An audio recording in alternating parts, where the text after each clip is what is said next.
Good evening. Calling to order the special meeting of the El Segundo City Council, Tuesday, September 29th. The invocation will be given by our City Clerk, Tracy Weaver, and Councilmember Fellhauer will lead us in the Pledge of Allegiance. Please rise. Woman power.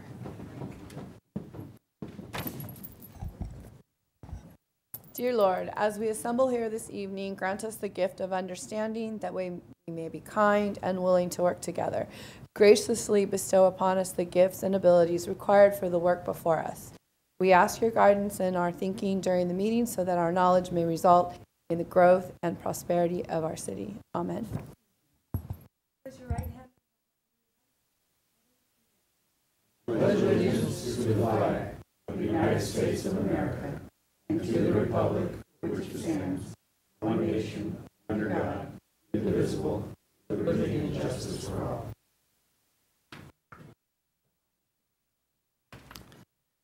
Madam Clerk, roll call.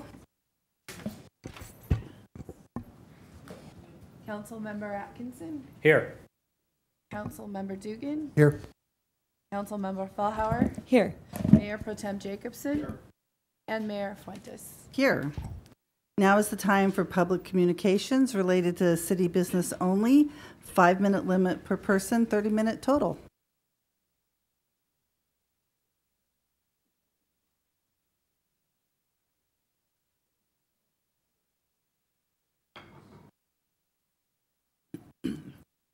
Hi, my name's Chris Miller. I live on Maple in El Segundo, and I'm here. I know I'm a little late, but about a month ago you made a decision about the trees on Richmond, and I was at the fair, the Richmond Street Fair, this weekend, and I don't think you've informed the public. I approached about 50 people regarding the plans to destroy the street and the charm and the beauty of it all, to widen it and put in parking.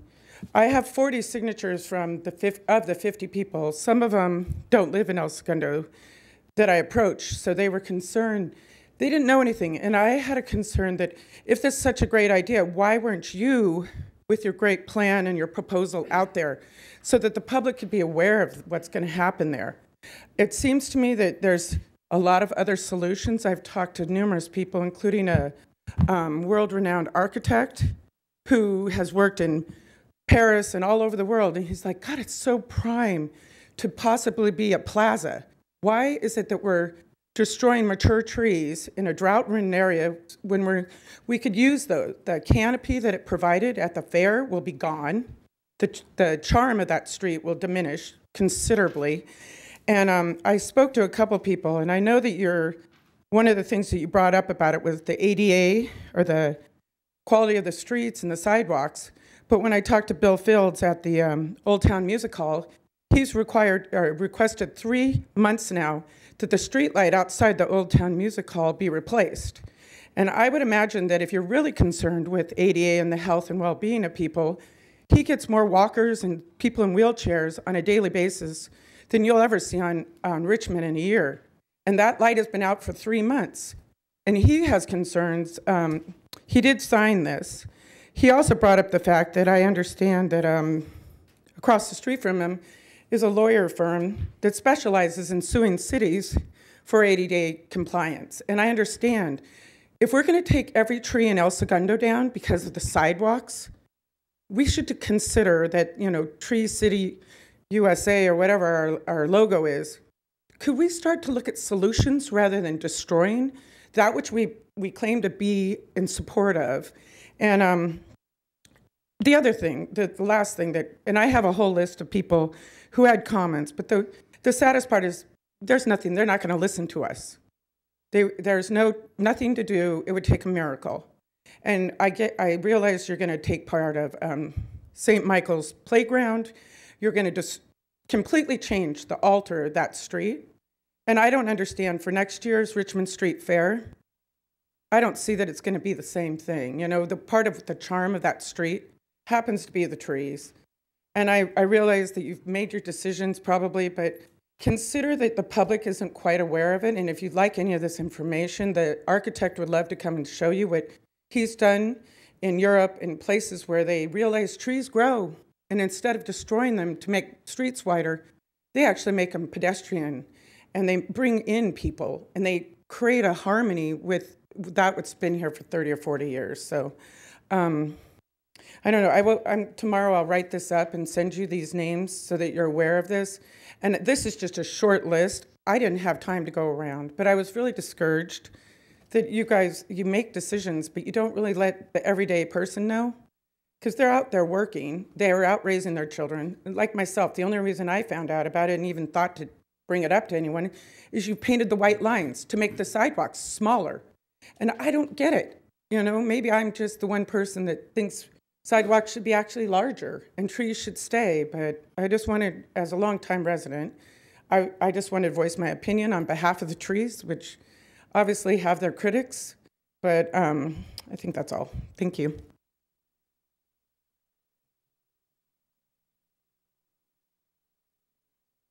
Mayor Fuentes, members of the council, my name's Craig Kessler, Southern California Golf Association.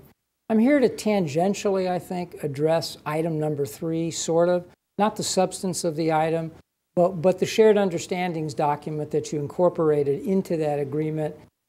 One of the many times you approved it, I don't recall exactly which one. Specifically, in June, I was not here, but you sanctioned a community oversight body, and I went back and looked at the minutes, and its subject matter jurisdiction, maybe because there was a lot of fascination at the time, or there's been a lot of concern about the golf course, was restricted to the golf course proper and not to some of the issues for which Topgolf and others put together that shared understanding document, which goes to some design issues of the driving range itself. So what I'd like to suggest, and certainly it doesn't have to be as part of this item, council's free to do this at any time in the future, there's plenty of time, go back and cure that defect and add to the group you've already put together that portion of subject matter jurisdiction that would allow look at the design of the driving range for the narrow purpose of making sure that those pledges that appear elsewhere in the agreement you have are indeed possibilities and not impossibilities when the building is built. There's not going to be, if that turns out not to be what was expected, it's not going to be any reconstruction of the project. It may seem a technical matter to one or two of you, and certainly to one by the facial expressions I'm looking at, but now is the time to make sure that all the I's are dotted and T's crossed, and not necessarily later. Again, I see a few confused looks. I sent you an email. I'd be happy to answer a question if I needed to clarify what I was getting at. But the community oversight group was not relegated at any time to just the golf course proper.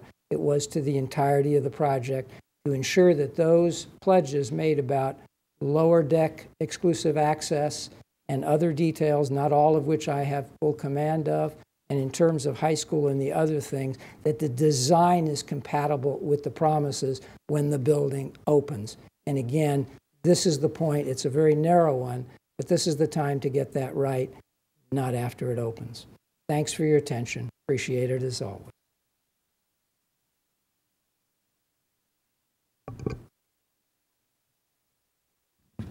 Evening, Ron Swanson, 1111 East Grand Avenue. Madam Mayor, Mayor Pro Tem, council members, you all know what my feelings are about the Topgolf facility. Carl, you're smiling. I'm not here talking about the pros and cons of it. I'm here, hang on, somebody left their phone. Taking my picture. Start over.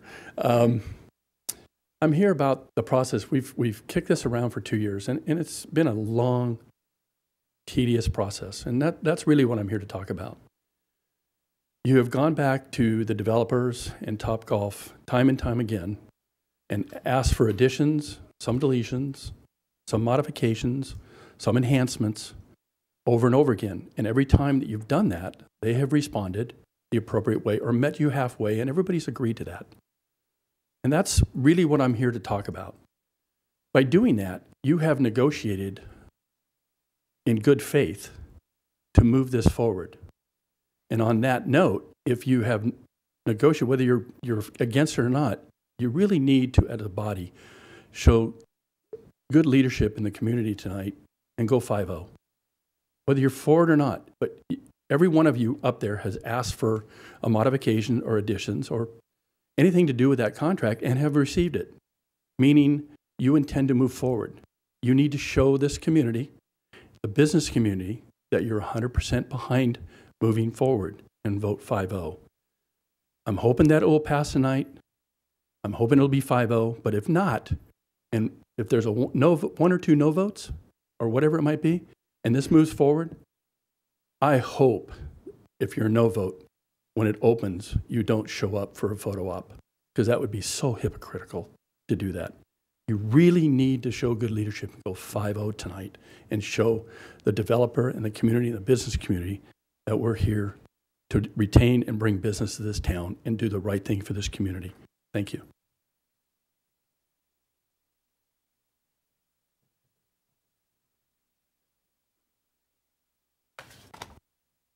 Good evening, Mayor Fuentes and City Council members. I appreciate the opportunity to speak here this evening. My name is Josh Alpert. I'm an El Segundo resident. I've been a golf instructor at the Lakes at El Segundo for the past 17 years. I'm the founder of Good Swings Happen Junior Golf Academy. And I just wanted to speak to a few of the items in the areas of understanding as well. It's the document between Topgolf and the City of El Segundo that has moved into the language of the contract, and just share some stats on numbers of juniors participating at the Lakes and just bring up a few points. There have been promises made about continuing the traditions of youth programs and instructional practices at an El Segundo Topgolf, and I'd just like to share some background to support those promises to become a reality. The Areas of Understanding document states in 3A that specifically in the interest of preserving the outstanding learning environment that makes the Lakes so valuable to this community, Topgolf commits to making best faith efforts with current programs to incorporate all associated camps, programs, lessons into an El Segundo Topgolf in a manner allowing these programs the best opportunity to continue their growth trajectory. There is other language about continuing high school and other team programs that currently practice there as well. The junior program at the Lakes has been on the increase every year since 2010, and this summer's junior camp program was no different. We had 8 weeks of summer camp program from 9 to 2, Monday through Friday. There were 48 juniors every week. That's a sellout, with 385 kids participating throughout the summer. Councilman Atkinson, you can attest on Thursdays that those numbers are accurate. Okay. The boys and girls high school teams are among the most successful in California, with 20 to 30 players on the boys and girls team respectively. And these teams currently practice weekdays after schools during the school year, 4 days a week, generally between 2 and 5:30 p.m. There has been an increase in El Segundo juniors participating as well, which is extremely good news. And there is discussion now about starting an El Segundo golf club for the elementary and middle school kids to accommodate the demand that has been created here in El Segundo. The largest demographic for junior growth in El Segundo is 5 to 7 and 7 to 10-year-old kids, and I'm sure that this is largely due to the summer camp programs and park and rec-based programs for the youngest kids that currently do happen at the Lakes at El Segundo. In addition to the camp and team programs that do participate at the Lakes, there are currently 9 golf instructors giving between 250 and 400 golf lessons per week to members of the general public. This includes lessons for juniors, seniors, and everyone in between.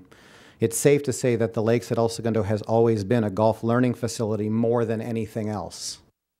On several different occasions over the past 3 years, I have had correspondence with Randy Starr, who, as you all know at this point, is no longer with Topgolf. I shared specific vision about our programs and discussed in general terms thoughts on how to make the instructional traditions at the Lakes at El Segundo fit in with the new Topgolf model. He shared with me that he and his chairman at the time supported looking into how the ground level atmosphere could be specifically geared toward the teaching component during the day and through the afternoon hours. We also discussed the possibility of adding a second green with access from the lowest level, making programming far easier to conduct.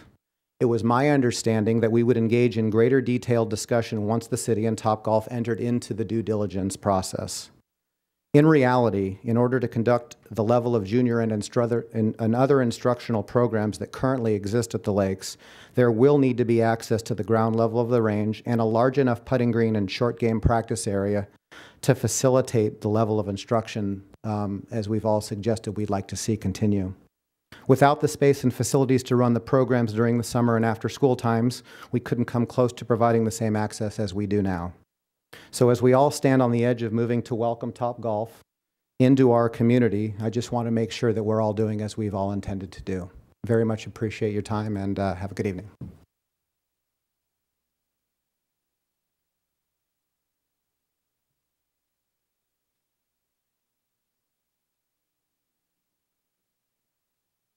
Good evening, Mayor and Council. Sherry Kramer. I'm here on behalf of Richard Lundquist of Continental Development Corporation. Just to keep it short and sweet, here to reaffirm his position on Topgolf. Very supportive of the project coming in. Very much got behind where big ideas take off. He sees this as a big economic upswing for the city of El Segundo with everything else that's going on to bring business here. So again, we are supportive of the project. We appreciate your due diligence, and we hope that you'll take the right vote tonight. Thank you. See no more public communications. Oh, sorry. Hello, my name is William Davenport. I'm the CFO of Topgolf. I live in Dallas, Texas. Mrs. Mayor and City Council members, thank you for having us here. Thank you for all of the effort that you've put into this over the years. I can tell you've spent a lot of time on this project, and thank you for all the thoughts and comments from the citizens. I think it's very important that we take into account all of those things. I'm just here really to answer any questions that anybody has and to reaffirm for you how excited we are about this project. We think we could be a great part of the community.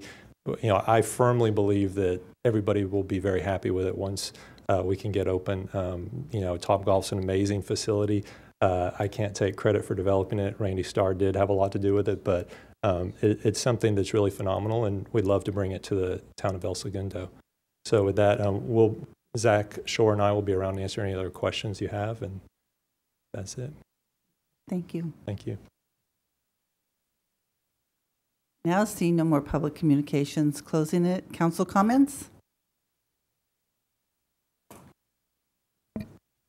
Mayor, we'll look into the streetlight issue. Thank you. Yes, that's been brought up before. The trees on Richmond, as beautiful as they are, I would love to keep them, but they just don't work. We've taken out so many of them, and to get that corrected really needs to be done. And St. Michael's, they were on city property, so that has to be corrected also. I was at the Richmond Street Fair for a few hours on Saturday, and a few people approached me about the trees, and I agree, it is going to lose some of its charm, but at the risk of damaging our infrastructure further and needing to redo those sidewalks and the addition of parking, it's one of those things, it's a tough decision, but it's got to be done. So, yeah, I'd like to add to that. We are going to be adding actually more trees than you see on Richmond. Some will be pretty close to over half grown, some will be a little smaller. It has to do with budgetary items. The sidewalks are in disarray. At night, there is no lighting.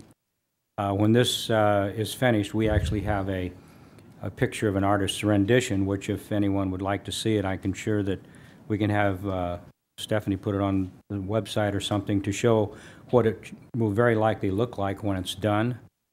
So contrary to what people may believe, this was not an easy decision. It was a decision that took many, many hours, and there was an awful lot of input from the people here. So if they didn't hear about it, it was not because the city didn't let you know. So it is one of the things that we are planning to move forward with, and when it's all said and done, I believe that most everyone will be very, very happy with the look of it. Thanks. Mayor, Council, I just want to remind you this item is on your agenda for next Tuesday evening's discussion of the final conceptual drawings. And from there, we'll move on to into the construction drawings. Thank you. Any other comments? Okay. Procedural motion, consideration of a motion to read all ordinances and resolutions on the agenda by title only. Second. All in favor? Aye. Aye. Opposed? 5-0. Thank you. Special order of business, public hearing.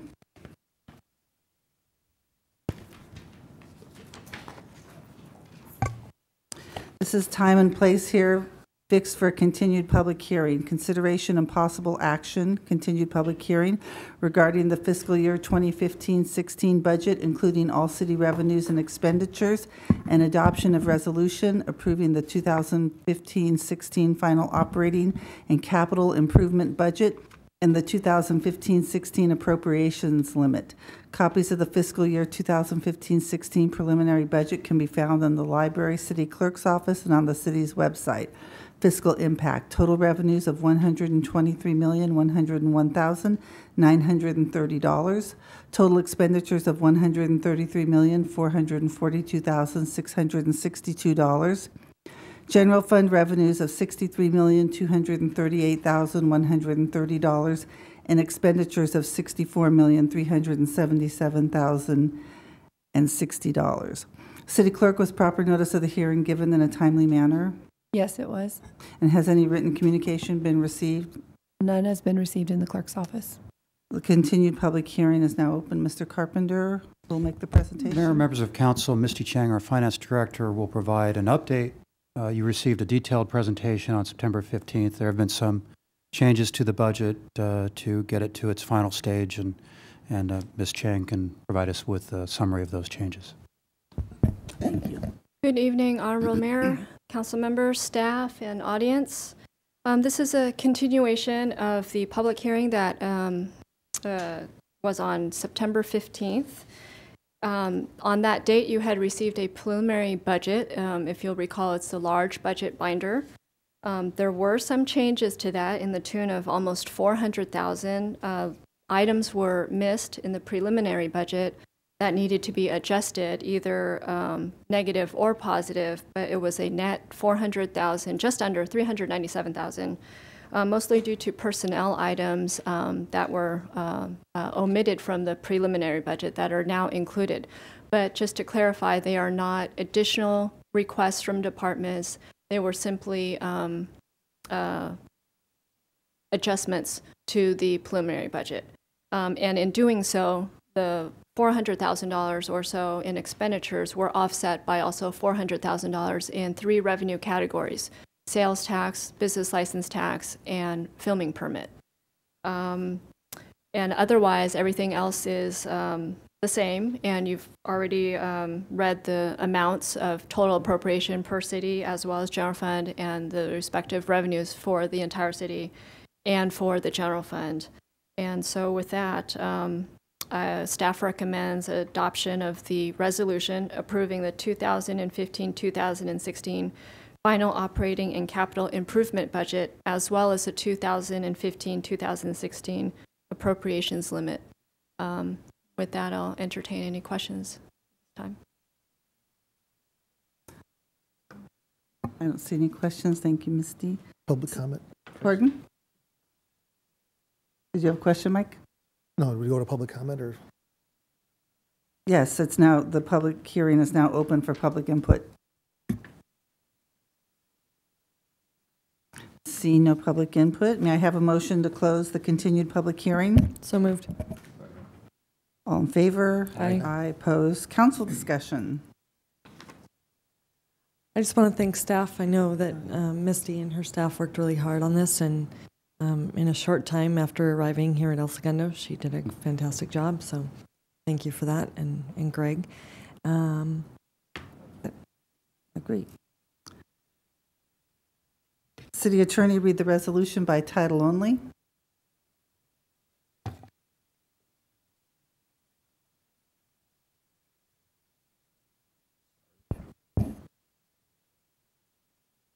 A resolution adopting the 2015-16 final operating and capital improvement budget and the 2015-16 appropriation limit for the city of El Segundo is ready for adoption. May I have a motion to adopt the resolution? So moved. Second. All in favor? Aye. Aye. Opposed? 5-0. Oh. Okay. That's correct. Okay. So that's 4-1 with Mayor Pro Tem Jacobson dissenting. Thank you. Unfinished business. City Attorney, do I need to read item 2? I would just say recommend that we open them both together. Okay, so item 2, continued item 2 from September 15th, City Council meeting, rescission of Brown Act commitment in accordance with Government Code Section 54960.2E, consideration and possible action to rescind the commitment made by the City Council on November 5th, 2013, not to hold further closed session meetings regarding real property negotiations with regard to ES CenterCal LLC's proposal to enter into a due diligence and ground lease agreement to lease the driving range portion of the Lakes Golf Course from the city for the purpose of developing a Topgolf facility. And item 3, continued from item C3 from September 15, 2015 City Council meeting, consideration and possible action to approve a due diligence and ground lease agreement and reimbursement agreement with ES CenterCal LLC to lease the driving range portion of the Lakes Golf Course for the purpose of developing a Topgolf facility consisting of a driving range, restaurant, bar, and lounge and event facilities. Fiscal impact, see attached report from Proforma Advisors. City Manager. Our City Attorney, Mark Hensley, is going to provide a summary of the changes that are proposed to the due diligence and ground lease agreement. Council, there's been a number of meetings on this, as you're well aware, so I'll try to be relatively brief. The issue before you tonight is not whether to approve the use of this project on the property. That's a decision that will come later before the council. Rather, this is a decision whether you want to take the first formal step forward in potentially having a Topgolf facility on what is now the Lakes Golf Course and the driving range. So there will be, after tonight, there are a number of due diligence items that have to be completed. I'll touch on some of those in a minute. Then this will have to come back to the Planning Commission and the Council for a vote as to, well, recommendation by the Commission and a vote by the Council whether or not you want to permit this use on the property. One of the conditions before this lease could take effect. So this will be back in front of the Council probably 10 or 12 months if this were to proceed. The key points or financial point of view in the agreement are that the annual, it's a potentially a 50-year lease, a 20-year base term with 5 potential 6-year options, or I'm sorry, 6 5-year options. It's $525,000 in annual rent to be paid to the city with 2% increases for each of the first 5 years, and for every 5-year period after that, it's 10%. There is starting in the 3rd year, a 3% revenue sharing of the gross beverage sale revenue with the city. And there's a payment of $400,000 towards lighting placed at the golf facility, at the actual, yes, the golf course on the facility.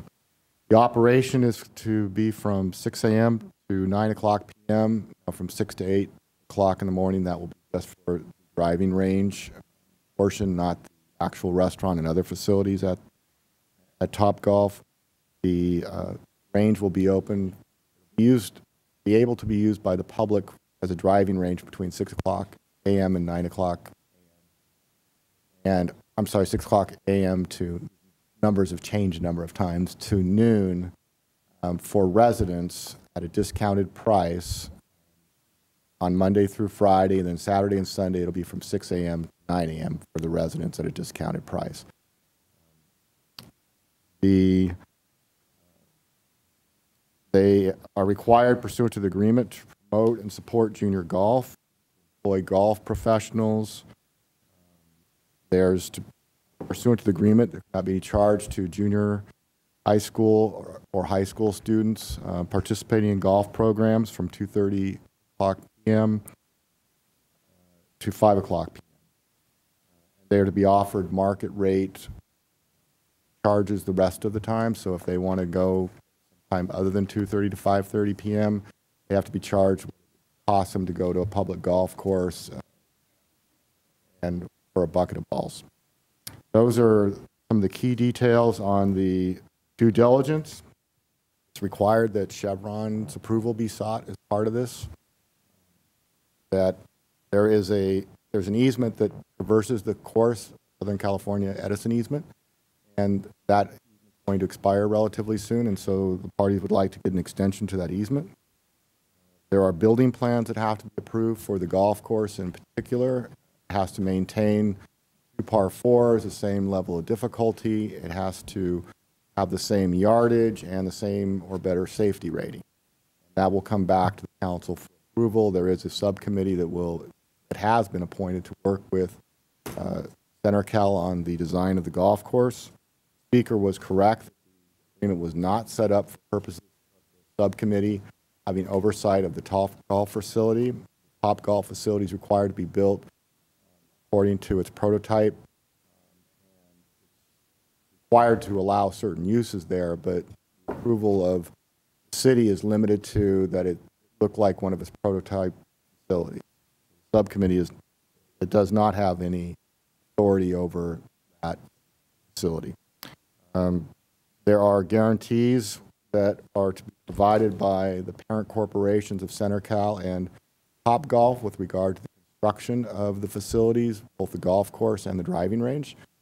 And with regard to the Topgolf operation, which is required to be there for 7 years, Topgolf has offered a subsidiary that is going to be reviewed by the city with regard to the assets it has, determine whether or not those are sufficient to guarantee the rents and the operation of Topgolf on the facility for 7 years.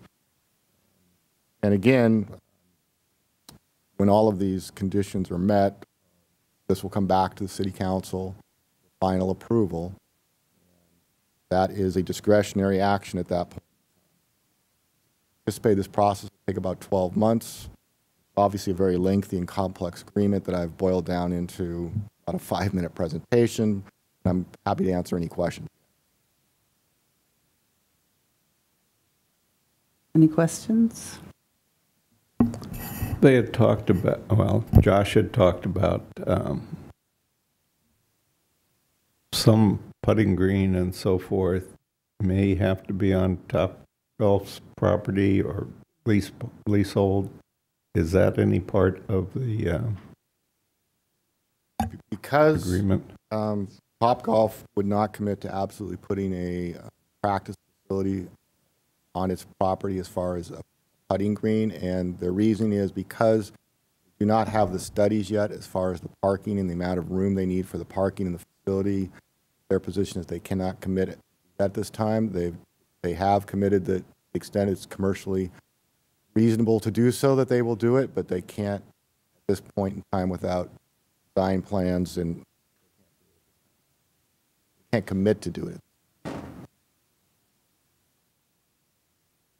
But if the parking is feasible, well. If it will fit, then they will build it as well. Okay. That's part of the EIR and so forth. Well, the parking studies will be necessary to determine how much golf or parking there's needed for the golf course, as well as driving range. Those numbers, we don't have them at different times of the day. It'll take into account all of that. And for people watching on television, when Mayor Pro Tem Jacobson was asking, the 3 Topgolf representatives and 1 CenterCal representative were shaking their head affirmative.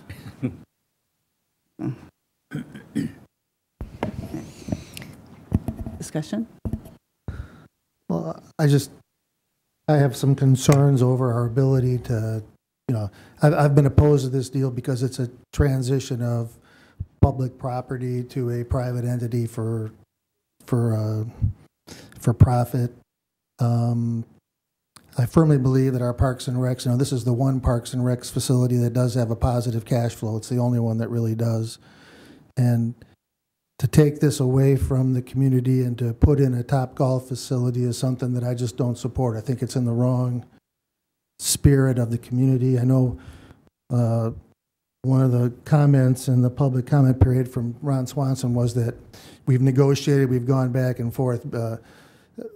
To the best of my knowledge, there's been absolutely no negotiation with these people. I don't know if that's true or not, Mr. Carpenter, but has there been any negotiation with Topgolf on these issues or over the last year? I would say that over the last year, Topgolf has been reacting to what they've heard from the dais. So, no, there have been no negotiations.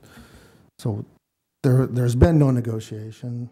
My biggest concern is that it is a Parks and Recs facility and has a certain amount of patronage now that uses the facility and gives it a positive cash flow. And those people are going to be displaced. And it's hard, almost impossible to create any Parks and Recs facilities out there that can do that kind of a business, and to give that up, to me, is just it's the wrong direction for the city. So I can't support it. I'm not opposed to Topgolf. I'm opposed to giving up the Parks and Recs facility and the driving range and the golf instruction that we have out there now. So I'm just curious, Councilman Dugan, what the difference is between leasing land to Topgolf and leasing land to golf pros who use the land for their private enterprise business. What's the difference? I don't think that we have any leases with golf pros right now, so I don't know what. I beg to differ. They pay a monthly rate and they get to use the driving range and the golf course unlimited. And then they make profit. They make a living out of it, which is fine. I'm not opposed to that, but your comment is inconsistent with what's going on now. Anyway. Well, I guess the first thing would be the accessibility and the pricing of it. Parks and Recs facilities are very, very affordable and very, very accessible to the community.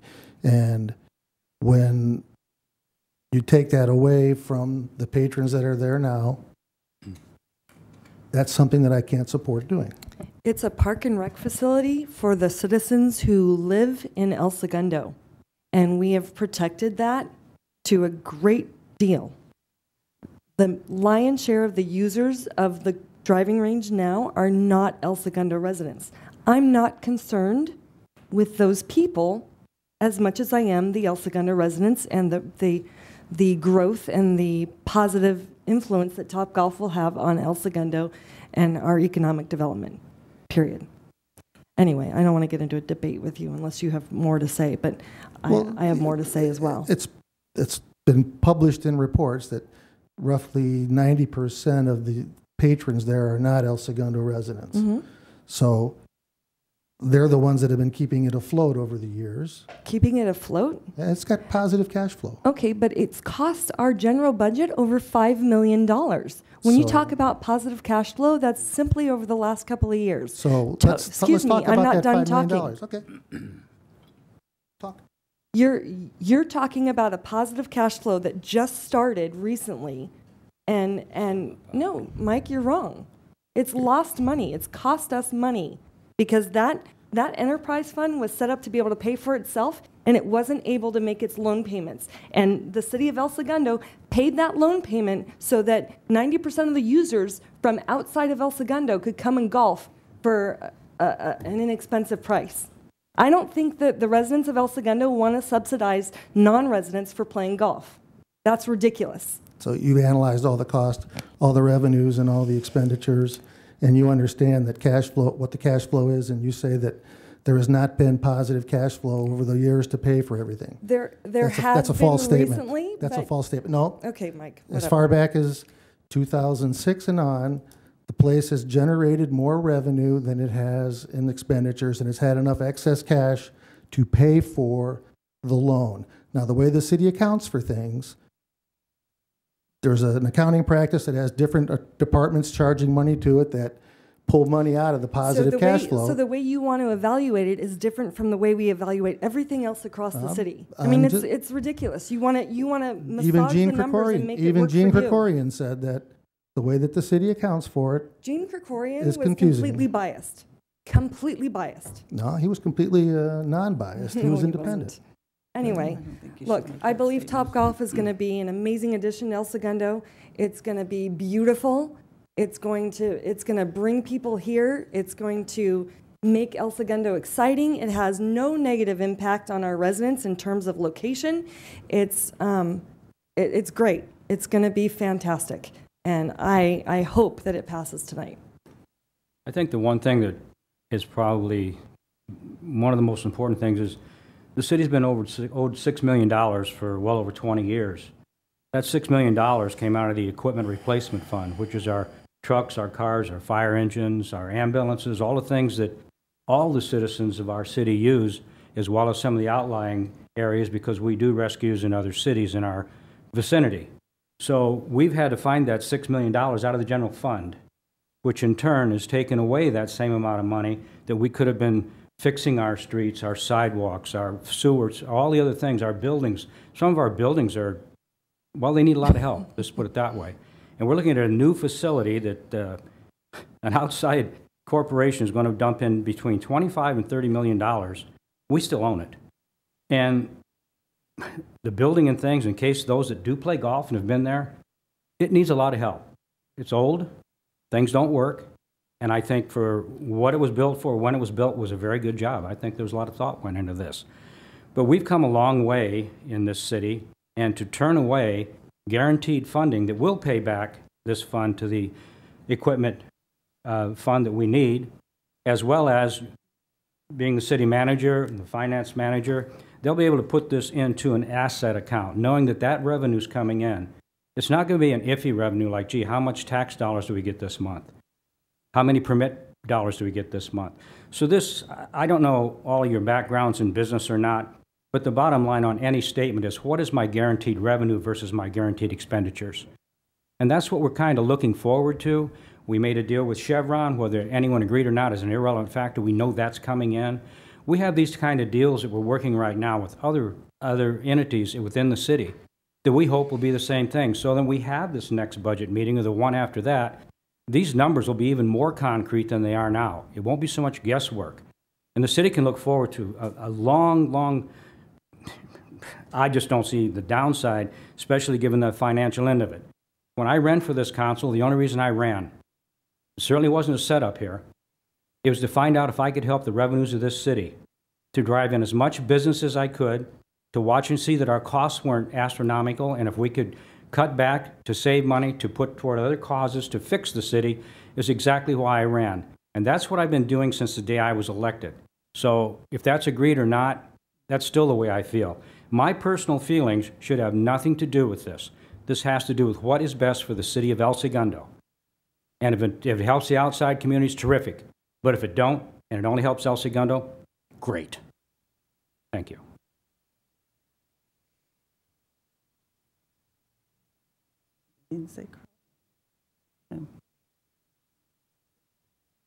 So I believe Topgolf will be very successful, and I want them to be successful. I have voted against it every time, and I have had conversations, and have made requests on behalf of the city. Just because I don't fully support it doesn't mean I can't do my best job for my city. I can't pick up my marbles and leave and not talk to Topgolf, because I was elected to represent the city, and there's businesses and there's residents. As recently as last night, I had phone calls at home. Last week, Carl and I were at Park Vista for the monthly meeting, and we're approached by people there who want to keep the golf course as it is or close to what it is and oppose it. So I do believe that this will go forward, but I also believe all those people deserve a voice up here as well. I still think it's a Parks and Rec facilities, and I do, when this goes forward, I want this to be the most successful Topgolf in the United States, but I also want to represent the people who reach out to me constantly. I think we're all representing the people who reach out to us constantly, because I get a ton of calls that are asking me why this hasn't gone forward yet. So not like the only voice in El Segundo or people that are opposed to it. There's a lot of people that are That's right. very much in support of it. And Maria, I always say every person up here who votes, they vote what they think is the best thing. You're right. Yeah, I think we all are voting our hearts and what we think is best for the city overall. The $6 million out of the equipment replacement fund, we haven't put any money. It's just limiting us to what we can replace. That's correct. The budget we just approved and put another $1.5 million into the equipment replacement fund to add to the balance. The balance consists of the note that's due plus cash. Yeah. Plus, we'll be pulling more out, but we still have a positive balance in that fund at this point. We have enough cash in that fund to cover the equipment we intend to purchase this year. Right. Yes. But that note does need to be paid back. It's been meant to be paid back, but the funds generated from the golf course have not been overly abundant to be able to pay too much of it back. The budget that council just adopted did not schedule a payment for this year based on past year's performance. Yeah. So it's Can't make it. an iffy situation there, and any positive cash flow we can get off of that course. Have you worked with Chevron? Has there been any on their rights and so forth on the course? And there's a problem there, I think. Has anything been done there? Yeah, will you come to the Yes, podium? please. You can introduce yourself, Zach. Yeah, sure. Zach Shore, Vice President of Real Estate for Topgolf. I didn't mean to shout from my seat over there. We have been in discussions with Chevron. They do hold the deed restriction there, so they would need to give approval to our use. And those discussions have been ongoing, but we've been kind of waiting for a resolution here before we really take those to the next step. I happened to talk to one of their people, and you haven't been talking to them recently. Not recently, okay. No. Correct. Because that has to be taken care of. Go on. And before this meeting, Councilmember Dugan and I met with the 3 representatives from Topgolf and 1 from CenterCal. And I said then, and I'll say now, all of our discussions have been very open. They are a first-class group of people and have treated us and me very respectfully, even when I'm always very straight with them. So they are a good group of people. So I'd like to make a motion to move forward with the Topgolf. That would be with You need regard to to the read it. recommended actions tonight. Are we waiting for something to be read or no? Oh, I second. So all in favor? Aye. Aye. Your microphone isn't on, Carl. Aye. Okay, opposed? No. No. So 3-2 carries. Congratulations, Topgolf. Do good things for us. To the next step. Yes. They're going to do No amazing guarantee. things for us. The next item, pardon? There's no guarantee on Right. the next step. Next item, consent agenda. Any polls? There's one item tonight. One item. Okay, Yeah. we have a motion. Aye. Second. I'll second. All in favor? Aye. Aye. Opposed? 5-0.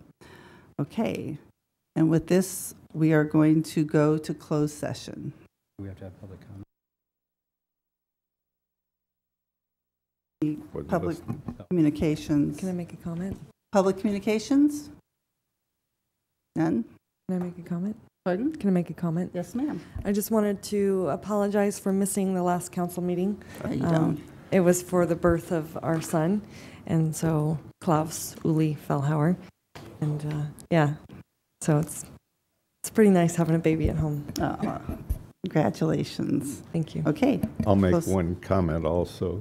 Congratulations, but also that people have voted their conscience and that you should be welcomed at Top Golf when it opens. Thank you. Thank you, Carl. I'm confident that Top Golf will welcome everyone to come. Yes, as we will welcome them. So, okay, closed session. Mayor and yes, sir. Council, there actually is no posted closed session.